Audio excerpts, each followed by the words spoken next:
Oh my god, the servers, everything with that game, it was so fun. And there was so much different variety, and all the Steam add-ons and workshop mods that you could get were just amazing, and you could do so much with that. I feel like it was basically like Fortnite, because Fortnite is now doing a bunch of different game modes, and it was basically Fortnite before Fortnite. Because you can get different skins, different game modes, and do different stuff in it. But Fortnite's now like everything. Lego, Marvel. I'm gonna disagree with you on that, just because I believe that while Fortnite has brought in a lot of stuff like that, Gary's mod was more, it was basically you could build your own game if you wanted. You had the access to put in commands into a console which would change the actual actions of what you could do in the game. Yeah. You could code different things into the console where it would make something do something else. And you had a ton of physics, you had a ton of different things. There was no snap points, whereas Fortnite Lego, I think, that they've made, I don't think it has snap points. I'm not really sure. I've not played that game in forever. Yeah, I couldn't play that game. That it just died off. I don't want to play Fortnite. Yeah, exactly. Like, you couldn't pay me not to play Fortnite. No. But I think where they're trying to build so much, I think it's just trying to drive in as many kids as possible, and I think Fortnite, well, it's a cash grab. Yes, it's a cash grab. That's exactly what it is, because it's just trying to get kids to buy more skins because they see, oh, my favorite superhero's in the game. I want this skin now so I can be my favorite superhero. Like, it doesn't matter. It doesn't matter. Like, skins don't matter. If the skins, like, gave me something that, like, it would give me a boost in the gameplay, then yeah, sure, I'll buy it. But if it's not gonna do anything but just, like, looks, then, like, there's no point. I'll just go no skin the whole time. Like, who cares? Well, see, that's where I do think that every single game has their little tricks there, because, you know, like, every single game has the skin ability of buying them. Like, every first-person shooter, Valorant, CSGO, all of them, both of them. Okay, hey, look. Valorant's different, okay? Valorant, my gun looked cool, alright? My gun also made different noises, and it was a different sound cue. But, like, still, it's just a cash grab. CSGO, really, you had your cases. That was an addiction. That was basically a gambling addiction. Yeah, that was gambling. That's a little different. You could win. Like, you could win, money. You could get more money, and you could get the best skins in the world. CSGO, their skin market was just the biggest gambling market, I think, that you could give to little kids. Yeah.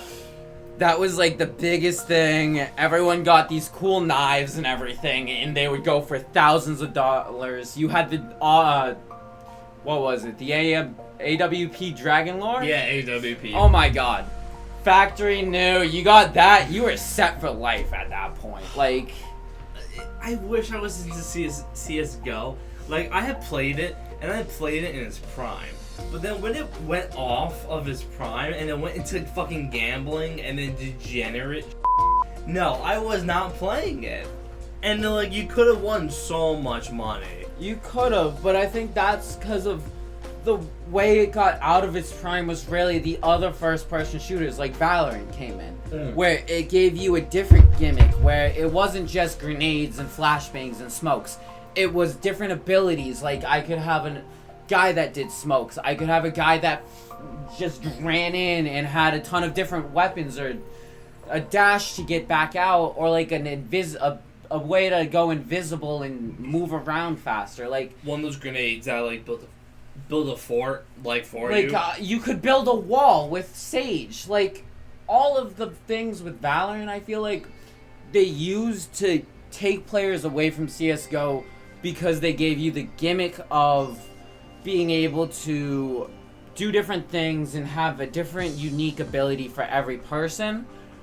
And at the same time, I think at one point they may have been promising, or at least saying they were gonna try to add a way to gift skins to people. I don't think they have yet. I haven't played Valorant in a little bit, so I'm not gonna say that they do or not, but I think that was an option that they were trying to get to, and it just never was gonna work out for them. You see, but then why did Apex fail? Because, like, Apex was, like, Valorant and, like, Fortnite mixed together, but it failed. It dropped, like, people talked about it and then dropped. Like, no one plays Apex Legends anymore. So, I think the reason about Apex failing really was coming down to the player base and how bad their anti-cheat was. Because the player base, no one liked each other. Everyone had to argue on this one thing, or they had to argue about something about their character. Like, they wanted their way. Yeah. And then you also had the anti-cheat, where even with it being on, and even with it being in the game, you still saw in a pro event a hacker was able to get in and completely change the game and give 2 pro players hacks that were not on their computers, and they got I'm blanking on the word. Basically bypassed the system and added hacks onto their accounts, and it stopped the tournament entirely. Like, that's the point. Apex, I really think it was just how bad their anti-cheat was and how bad their player base was. Yeah. And how expensive everything was for them, because I think, wasn't it at one point where they were trying to, like, get you to buy something to make so you could actually play the game, or it was like a rumor, and then it turned out that you could still play the game, but to get like it was the battle pass or something. But there was a rumor spread around when the battle pass first came out. It was like, you have to buy this to be allowed to play the game. Yes, because it had a thing where you had to sign up for their like how their Epic website. Games, it was their website, but it was only also in certain regions. Yeah, so not everyone could do it. And that's also what happened. What was the game that happened with that got a really bad rap on Steam? Do you remember Concord? that? Concord, was it? Because Concord, like, came out and everyone, like, dogged on it. No, it was one of the new games. It was one of the newer games that came out. Oh, Helldivers. Helldivers. Yes. Helldivers, it went from... Helldivers 2. Helldivers 2. Let's make that clear. It wasn't the original. The original was... Great. The original was great, and it was a top-down shooter that was actually pretty cool. Yeah. And I really liked the concept of the game. They kind of took it as like one of the old Halo games. Yes. I loved that old Halo game on the Xbox, which came with almost every Xbox One that you got. Halo 3. Yep. Yeah. Oh my god, that was the best Halo, and that was probably the start of my first person. That was probably the start of my shooting games. Yeah. Because I know that personally my parents would not let me get GTA 6, GTA 5. I had to convince them about it, as well as first person shooters. So I told my parents, this is my brother, because I had an older brother who was like 4 years older than me. Yeah. Like, he was playing all those first person shooters and stuff. So, like, for GTA 5, when that came out, like, I was begging my parents. And my brother, out of all people, like, started telling them about all the stuff. And my parents were like, yeah, I don't like you playing this game. And I said, like, Mom, I swear I will not go to the strip club in the game if you let me pay. Yeah, I think I said that to my parents at one point, too. I got it. I went to the strip club, and I was like, this wasn't worth it. Nah. This wasn't an issue. But I do think, going back to the point where I was convincing my parents, I think that stimulus of when we were younger, video games were going to rot your brain, video games were going to turn you into a person that was going to go and, like... Massacre people and do mass shootings. Like, no. That wasn't... Like... people have still tried to compare video games to that. Yeah. I personally don't really see it. I find it as more of just an escape from reality. You're just going in, you're having fun with your friends online, and you're just having a good time. Yeah. It's funny, because I did recently an article about violent video games for one of my media classes, and, like, I unfortunately had to make the argument of video games are violent for people, and it took me forever to make a strong argument, because, like, it's not. Because, like, I was, like, looking at articles where, like, it was school shootings, like, back in the day, and it was, like, there's so many constant news articles where parents are blaming Doom, like the original Doom, 1991 Doom. That's just insane, because that was so... The or graphics... Mortal Kombat. Like, that's fighting. That's not even... That's a sideways Street Fighter game. Like, it's how pixels. Are you supposed to be... How are you supposed to getting violent combat from that? Like, how are you supposed to be... Oh, I'm playing a video game. This is gonna make me want to go kill someone in real life. Yeah. No.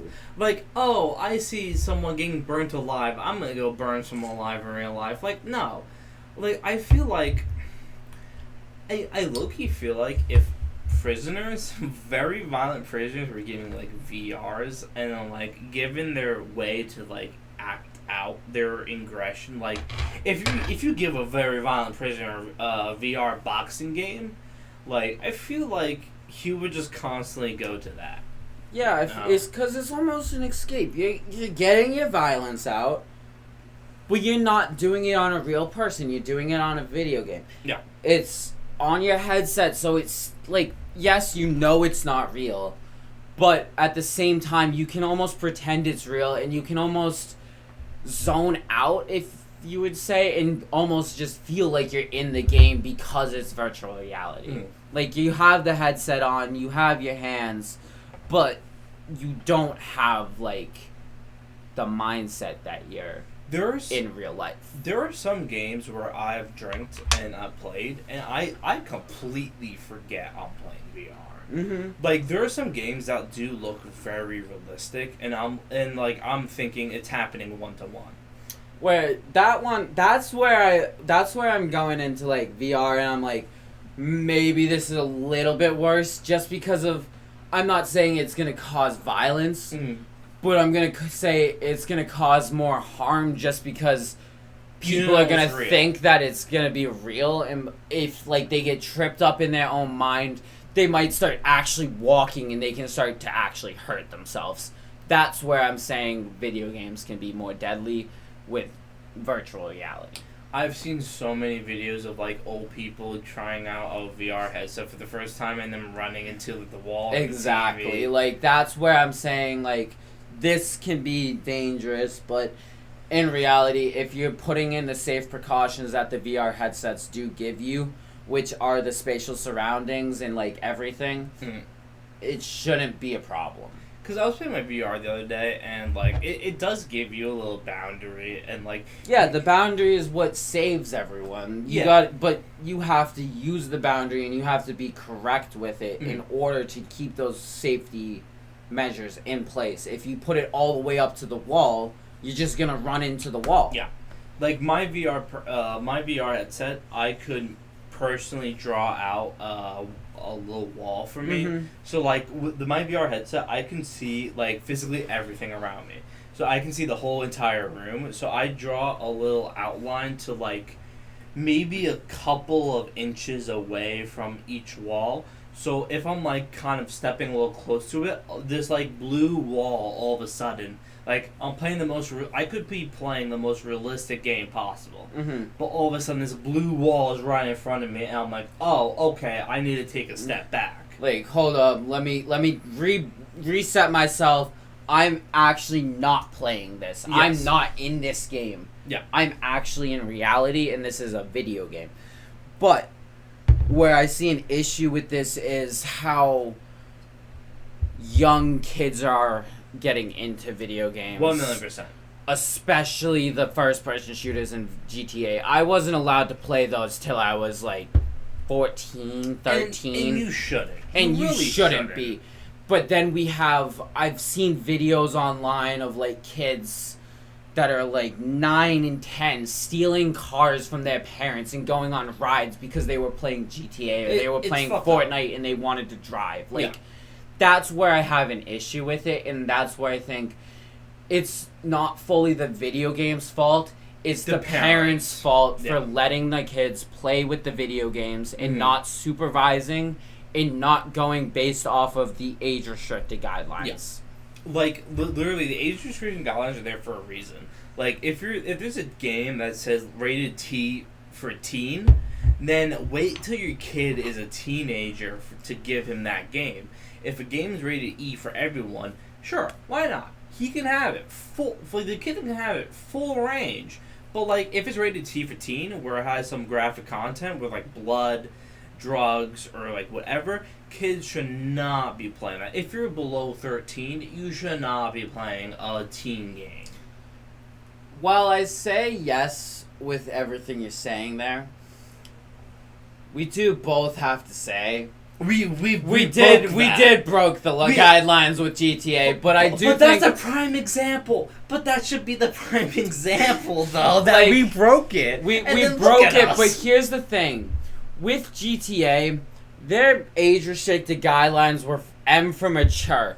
Yeah. Mature is a yes. It was a very deadly game. Yes, it has a lot of drugs. It has sex in it. It has a lot. Swears. It has everything that could be under the sun for a video game. Mm. But if you're playing it, you're not 100% listening to all those swears. Like, you're not 100% paying attention. You're not paying attention to the dialogue 100%. If you're paying attention to the dialogue and doing all that, yes, it can be like, oh, it's supposed to be mature. Yes, this, that. But if you're playing the game just to play the game, it's not going to have that full mature rating. Yeah. Like, when I was a kid, SpongeBob would come onto TV. And that, I would probably not understand a single thing about SpongeBob, but I would just look at the colors and like, oh, pretty colors, pretty shapes, yada yada. Could not do that. My parents thought SpongeBob gave brain rot, so that was right out the table. Just like all the other ones, like Gumball, all those ones, like the bad ones that were on Cartoon Network and everything, all were out the table. Because, one, my parents said they caused brain rot. Getting older, I've talked to my parents about everything. So, getting older, I realized and I talked to my parents, they really just didn't want me to watch it because they didn't like the people and they didn't want to listen to the annoying character voices. That's fair. Because adults, they're going to be more... Well, when the kids are watching TV, they're actually going to be able to understand the audio and they're going to actually be listening to the audio. Yeah. Where kids are just looking at shapes and colors. Yeah. And just getting mesmerized by those, and they kind of tune out the audio. Yeah. Which is the same thing with video games. It's almost, you're just looking at shapes and colors sometimes, but then you're still playing the game and you know what you're doing, but you just are stimulated by everything that's going on. Yeah. You're not paying attention to the words. You're not paying attention to everything. Like, I honestly don't think I've ever played a video game mission and listened to what they were telling me to actually do without trying to figure it out myself, because I just skipped through all of the cutscenes and all of the word dialogue because I just didn't want to read it. Yeah. And I didn't know what to do, so I had to take 20 minutes to figure out what to do. Mm-hmm. When I could figure out what to do in like a minute if I just sat there and read the dialogue. Yeah. I mean, 2020 is like always clear in hindsight. Yeah. I mean, like, as kids, like, if we actually understood what we were doing, we wouldn't have done it. Yeah. But. Which, I think that's just where it comes into now. It's just a little bit of parents just giving up on trying to set boundaries for their kids. But that's where I think video games might take a little bit of a downfall in later on in life. But at this point in time, we're both adults here. We're both able to buy our own stuff. Yeah. Doesn't really matter to us at this point. No, it doesn't matter. Exactly. Yeah. Alright, I think we'll be talking for long enough. Yeah. Alright, well, that's been the second episode of BoozyController. Hope you guys enjoyed. This has been Chris. And Scott. Hope you guys enjoyed, and tune in for next time. Take care.